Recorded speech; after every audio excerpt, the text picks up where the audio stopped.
It's time to sit back and relax with your favorite drink and listen.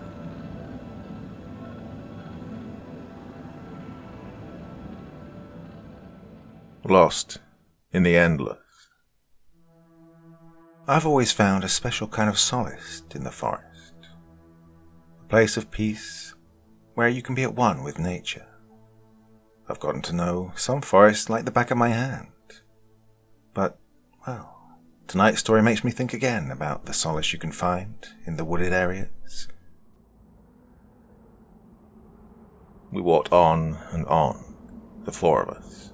Me, my girlfriend, my brother, and his girlfriend. Hope of a rescue was beginning to fade.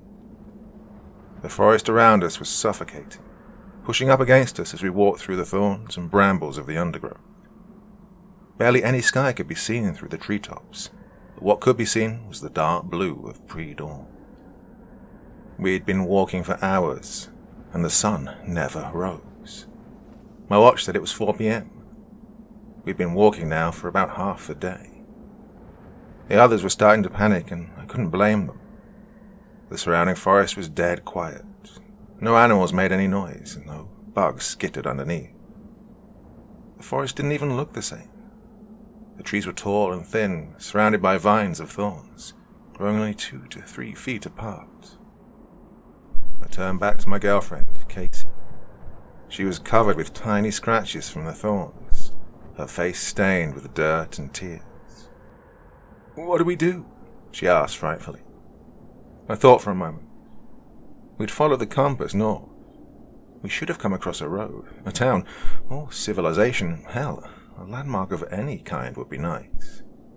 But it was all flat ground, and the same trees, and the dead silence, and the unchanging sky.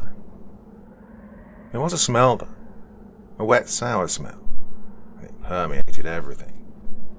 It even soaked into my clothes, into the taste of the food we brought. It all started as a camping trip to the local state park. I'd been many times to the park with my brother during the past, and once with my girlfriend. This was the first time we were all getting together, my brother bringing along his new girlfriend. We'd left the parking lot to head towards our usual camping ground on a sunny morning. It'd be about a 20-minute hike to our chosen campsite. It was a nice, cleared-out area, next to a pond with big, jutting rocks on one side. Oh, I climbed those rocks as a kid. My girlfriend used them to sunbathe on our last visit. Things went bad about 10 minutes into our trek to the campground. The sky darkened and the trees pushed in, getting tighter and tighter. And of course, there was that sour smell. It flooded the area and stuck to the back of my throat. Our surroundings had become different and alien. It seemed like we were in a completely different forest. We were originally heading south, so we promptly turned around to head back north. We'd been walking for hours now and still hadn't left the strange forest. Well, finally, we had to set up camp for a rest. We were huddled together, the trees forcing us to be close to each other. I leaned around a tree to talk to my brother, Jack. "Hey, did someone drug us, like human trafficking or something? And we just woke up here in these unfamiliar woods. Is that why we don't remember the time between?" I offered up. Well, once I took an Ambien, I didn't even know I'd fallen asleep. Next thing I knew, I'm at work the next day. I didn't remember driving or anything.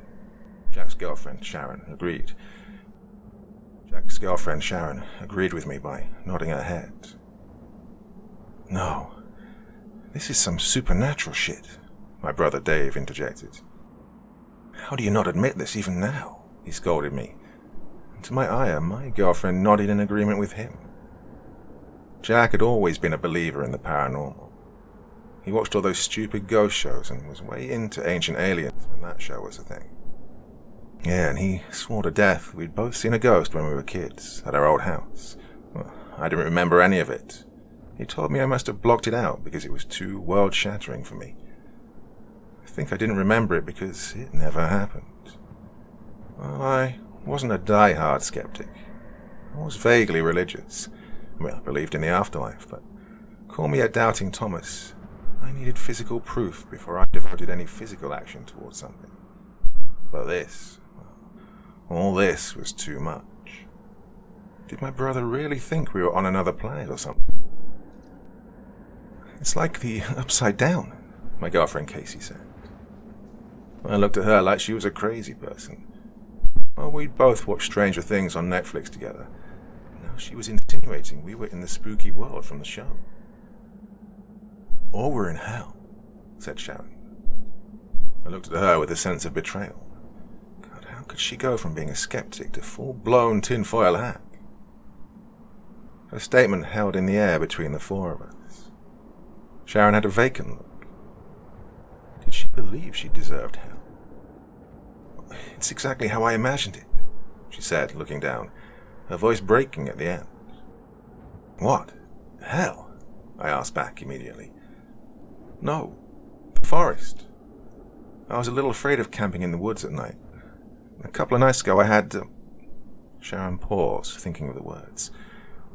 A stress dream about the trip. In the dream, we couldn't find our way out.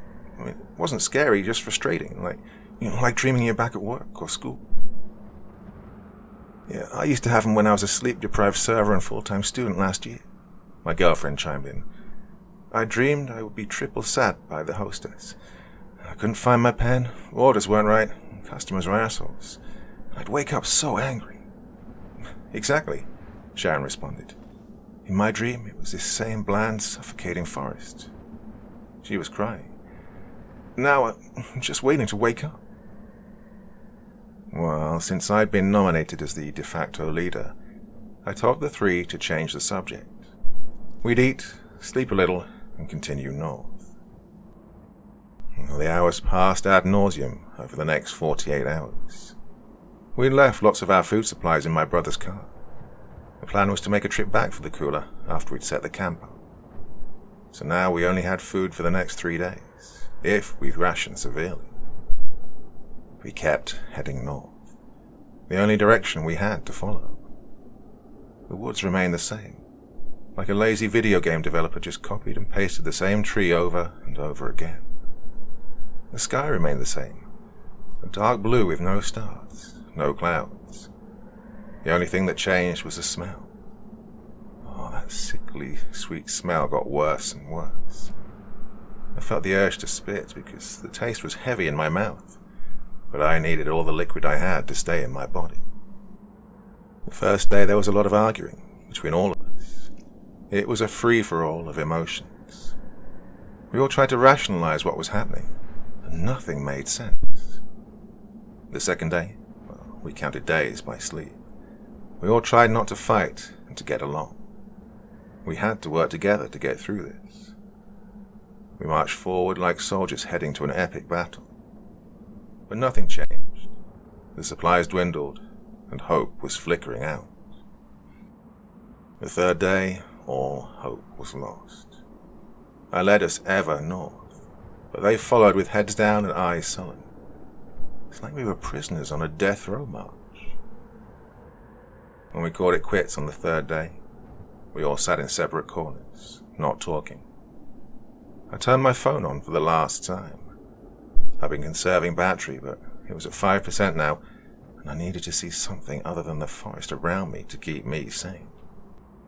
I flipped through my pictures. Oh, they went back years. Me and my parents, me and Dave, my pets, and me and Casey on happy dates. It was exactly what I needed. I called Casey over to look at the pics with me. Dave and Sharon sat separate, both staring vacantly out into the forest. It's like the back rooms, Dave said out loud to no one in particular. What's that? Sharon asked, snapping out of her daze. Oh, it's a creepypasta, or an internet story. It's this world beneath or parallel to ours, he explained. It's just random rooms over and over, like a video game set to create random environments. You reach it when you glitch out of reality. It's like a developer failsafe, or that's how I interpret it. Yeah, but it's fake, I stated. But at the same time, Casey spoke over me. Can you escape it? She asked, much louder. Yes, you can, but it's convoluted. New writers keep changing up the rules. Dave said back to Casey, ignoring my statement. I mean, my bro continued, it makes sense the back rooms are rooms in a city setting, but what if it's this bland forest in outdoor settings? It's not real, I almost screamed. It's a story created by edgy teenagers and 30-year-olds still living with their mothers. Well, it makes more sense than marching north continuously hoping to magically end up back at our car, Dave screamed back. You're literally a skeptic living in a real, waking nightmare. Now you just look like a dumbass. Well, I felt like hitting him, and I almost launched over and did. But Casey grabbed my arm hard, and Sharon spoke up. It doesn't matter, she said, breaking into tears. We're in hell, and it is very real. Or at least, we're in limbo. Have any of you used the restroom since you've been here? Sharon continued, her voice growing angry as tears streamed down her face. Have you even taken a piss? Have you even been hungry? We eat out of habit, but do you even taste it? We all sat silently, thinking. You can't even have sex, Sharon spouted. Me and Dave tried. You just feel nothing. Well, Dave's face went bright red, and Casey and I got second-hand embarrassment from him. We knew they went out of sight the other day. Figured what was up. We just didn't want to know the details. It's stress, I muttered. The body locks up. It cuts out all non-essential functions for survival. People in wartime have been known to... I don't care anymore, she interrupted my feeble attempt at an explanation. I just want this to be over. If I have to die to do so, then I want to die. At that moment, I heard two tremendous crashes behind me. I was the one in the group sitting the furthest north, facing back south, to talk with my friends. Something gigantic moved over the trees above me. I saw Sharon look up in horror as a giant object as tall and wide as an oak tree slammed down onto her, shattering the tree she was leaning against, and pulverizing her body into a red mush. We all screamed and jumped up. All I saw left of Sharon was a right leg, separated at the knee. It tucked a massive object blotting out the sky, and I realized I was looking up at the underside of a giant creature. It walked on two large but thin legs, compared to the rest of its body. One of its legs had come down on Sharon, the other was straddled somewhere behind me. The legs stretched upwards about 50 feet to a large, bulbous black mass. The underside of this mass opened up like a curved smile, dropping mucus and spit upon us like rain.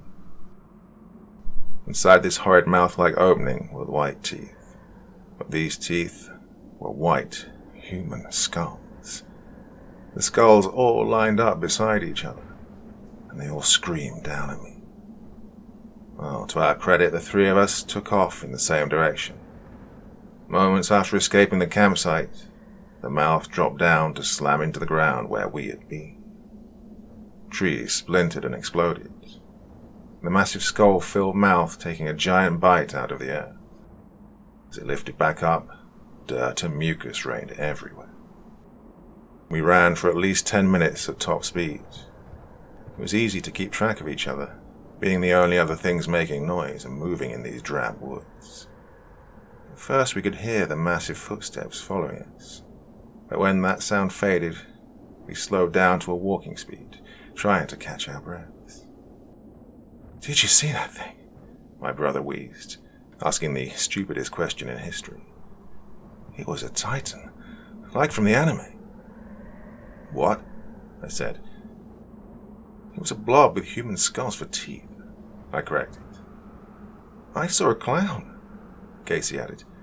A giant harlequin clown, tall like it was on stilts. It killed Sharon. Well, the one thing we all agreed on was it killed Sharon. And so we kept power walking. When the booming footsteps got too loud, we sprinted again. Even though hunger and bodily functions didn't affect us here, fatigue did. We were always tired, and we were all about to drop from exhaustion. That's when my brother grabbed my shoulder and spun me around. We all stopped for a moment. I'll run back in the opposite direction. I'll run by it and be a little off from you two. Hell no. Stop with this hero shit, I said to him. I wasn't asking, little brother. He smiled. Besides, there's a 50% chance it'll keep chasing you two and I'll be free. If we stay together, we all get tired and die together. I at least have to say goodbye to Sharon. I brought her here to die. I at least owe her that, he said flatly. And with a final, I love you, bro, he turned and jogged off in the other direction. Casey and I kept heading north, and the stomping from behind faded away. We walked together, shoulder to shoulder. I held most of her weight as we trudged forward. She'd given up, but I hadn't just yet. The only thing that kept me going was the why of all this. Why had all our lives been destroyed in the matter of days? Why did the forest look like the dream Sharon had? Why did the creature look different to all of us? I had to know. I just wish we could have found our campsite, Casey croaked. I was so excited for this trip. I just wanted to see it one more time. And, just as she wished, we staggered through the trees a little while longer. Came out into a clearing, and there it was, the campsite she'd asked for, the pond with the rocks stacked up beside it. But it wasn't quite right. The pond was shaped differently, and the water was clearer looking, and the rock formation on the side was bigger, like how I remembered them when I was a kid. Casey laughed, a dry laugh. It was my death wish. She urged me to take her atop the rocks. Instead of being 20 feet high, it was at least 35 to 40 feet. Once we got to the top of the big rock, she went to the middle and laid down, like she would when she sunbathed. I knelt down beside her, and she pulled me close. This is fine. I want to die here beside you. I just want to sleep and not be killed by that wicked thing. She pulled me to lay down, and I refused to. Just lay here with me. Let's just go together, she urged. I have to know, I whispered to her. I have to know why it happened. Why do we all have to die here? Just ask, babe, she said, and she closed her eyes and smiled. I'll wait for you. And with that she exhaled, and the color left her face. Her lips turned grey and her blonde hair turned white. And I knew she was dead, just like she'd asked. I knelt over her and wept. Once again I heard the booming footsteps approaching. I knew Dave was dead. The thing had caught up with him, probably when he finally said goodbye to Sharon. And that was his dying wish. I stared out at the infinite trees around me. I could imagine it was the same panorama view of the trees behind me also. The only difference would be the monster slowly plodding its way towards me. Just tell me why, and I'll let you kill me. If not, I will run forever. I'll make you chase me forever, I said to anyone and no one. And then I heard a thunderous boom behind me. The rock shook and I fell forward onto my face. In an instant, I felt a presence in my mind, and I knew things. I knew the monster had teleported the rest of the distance to land right behind me, because I had summoned it. The sour stench was overwhelming and my fear level was off the charts. I knew if I turned around it would be bigger and more hideous than before. I just knew it had taken the form of something I truly feared. It was now something unfathomable and cruel. A monster customized to terrify only me, to kill only me. I knew it would drive me mad just to glance at it, so I laid on my face and dared not move. I knew now that the compass was leading us to this thing the whole time. I knew if I pulled out my compass, it would say north was directly behind me, where this thing stood. The whole time, we'd been marching to our own executioner. Its stench flooded my senses, and I could hear its wet, sickly breathing, like the sound of a beach whale dying.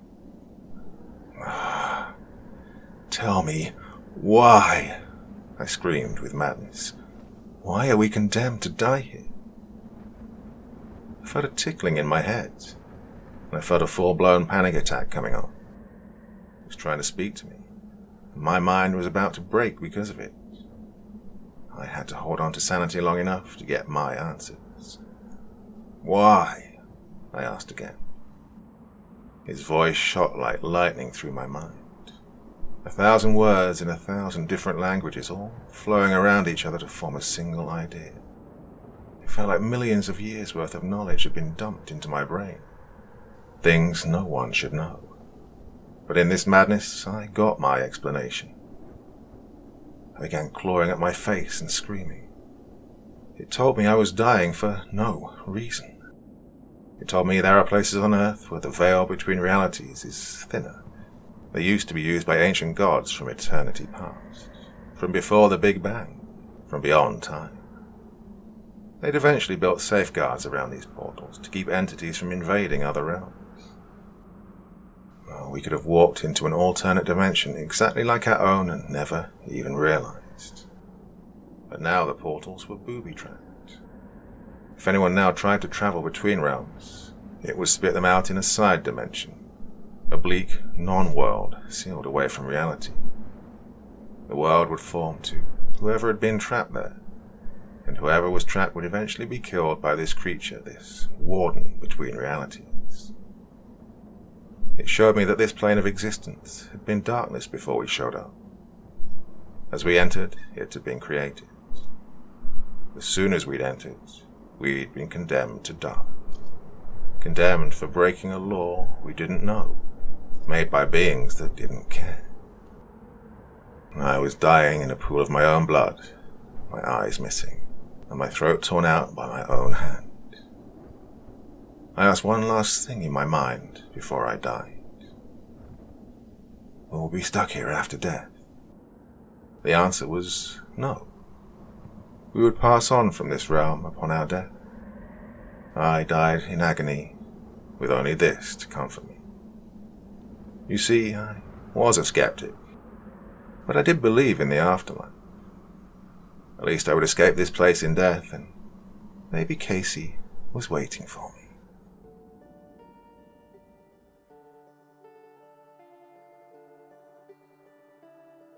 So a short one for this evening, but, well, let me see if I can get another undone for you. If I can, you'll be getting 2 stories this evening, but if not, well, I'll see you again very, very soon. Sweet dreams, my dear friends, and I'll see you next time.